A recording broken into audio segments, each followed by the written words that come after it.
নামঘৰৰ বুঢ়া ডাঙৰীয়া বিশ্বাস কৰে নে নকৰে বাৰু ৰাইজ আজি যোনটো কাহিনী পঠিয়াইছে মানে আপোনাৰ ৰাজীৱ নামৰ ভাইজনে কৈছে সিহঁতৰ মাকৰ কথা মানে ৰাজীৱৰ ঘৰত ৰাজীৱ আৰু ৰাজীৱৰ মাক থাকে ৰাজীৱৰ বাপেক মানে সৰুতে ঢুকাল তো এদিন মানে সন্ধিয়া টাইমৰ কথা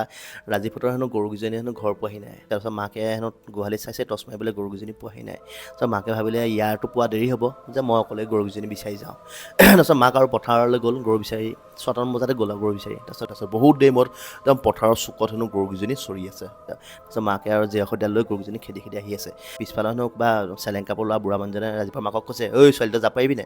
তাৰপিছত ৰাজীৱৰ মাকে ভাবিছে মোক কোনে ছোৱালী বুলি মাতিছে পিছফালে আহিছে বুঢ়া মানুহজন তাৰপিছত ৰাজীৱৰ মাকে অকণ ভয় খাইছে যে মই পাৰিম আপুনি আহিব নালাগে দিয়ক তাৰ বুঢ়া মানুহজনে কৈছে যে তই চিন্তা নকৰি বৈ মই গৈ আছোঁ তাৰপিছত ৰাজীৱৰ মাক হেনো আগে বুঢ়া মানুহজন পিছে পিছে আহি আছে তো তেনেকৈ ৰাজীৱৰ মাক সেই বুঢ়া মানুহজনৰ লগত কথা পাতি ৰাজীৱহঁতৰ মানে ঘৰ পাই গ'লি মানুহজনীয়ে মানে পিছফালে টেটত ঘূৰি পেলাই কৈছে যে আপোনাৰ বহুত বহুত ধন্যবাদ দেই ইমান ডোখৰ আগবঢ়াই দিলেই তাৰপিছত পিছফালে ঘূৰি চাইছে